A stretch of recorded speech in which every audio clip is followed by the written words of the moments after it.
Hello friends, मैं मेरी जो रूब्रिक की सीरीज़ चल रही है उसी का एक रूब्रिक और लेकर आपके सामने आई हूँ। आज का रूब्रिक है अडल्ट्रस, ADULTEROUS, अडल्ट्रस। अब अगर इसका हिंदी मीनिंग देखेंगे तो क्या होगा? व्यभिचार और मिलावट। जैसे कि अब ये रूब्रिक हम लेंगे कब, हमें इसको अच्छे से समझना है। ये रूब्रिक क्या है, इसके लिए हमें ये समझना है, जैसे मान लीजिए कोई पर्सन है और उसका ऑलरेडी वो मैरिड है और उसके 2-3 अफेयर एक साथ चल रहे हैं।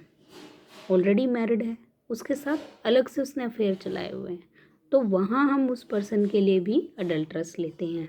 पर इस अडल्ट्रस के साथ जो बहुत बार हमें मिलता है, बहुत कॉमन, क्योंकि जो ये वाला अडल्ट्रस है, इस सिचुएशन में वो पेशेंट से हम जल्दी से नहीं निकाल पाते, क्योंकि पेशेंट तो खुद ऐसा बताएगा नहीं जल्दी से, अगर वो सिक्रेटिव है तो। और दूसरा क्या है? मिलावट। जो मिलावट वाला है उस चीज़ को आपको समझ के आप अडल्ट्रस को ज़्यादा अच्छे से यूज़ कर सकते हैं। जैसे कि मान लीजिए एक पेशेंट है, आपके पास आता है और आप उनसे पूछ रहे हैं आपको इतने सालों से तकलीफ़ है, तो आप क्या दवाइयाँ ले रहे हैं? तो आप वो क्या बोलेगा?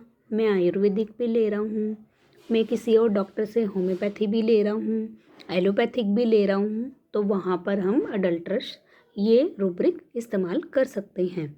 या इसके अलावा अगर हम ये अडल्ट्रस देखें, अगर मान लीजिए हमने किसी पेशेंट को ट्रीटमेंट दिया, चाहे वो इस तरह की बीमारी है जिसका हमें पता है कि वो इतनी जल्दी ठीक होने वाली नहीं है, और फिर वो पेशेंट आता है आपके पास और आप देखते हैं कि वो तो बहुत जल्दी ठीक हो गई। फिर आपको पेशेंट से पूछने पे या उसके रिलेटिव से पता चलता है कि कुछ उसने ऐसी ऑइंटमेंट या कोई और इस तरह की दवाइयाँ साथ में इस्तेमाल कर ली है जिसकी वजह से वो बीमारी जल्दी ठीक हो गई है, तब भी हम अब इस रूब्रिक को ले सकते हैं। तो इसी तरह ही छोटे छोटे रूब्रिक्स लेकर जो बहुत बड़े बड़े काम करते हैं, मैं आपके साथ जुड़ी रहूँगी। आपको अगर मेरे रूब्रिक की सीरीज़ पसंद आ रही हो तो प्लीज़ लाइक करें, सब्सक्राइब करें। Thank you so much.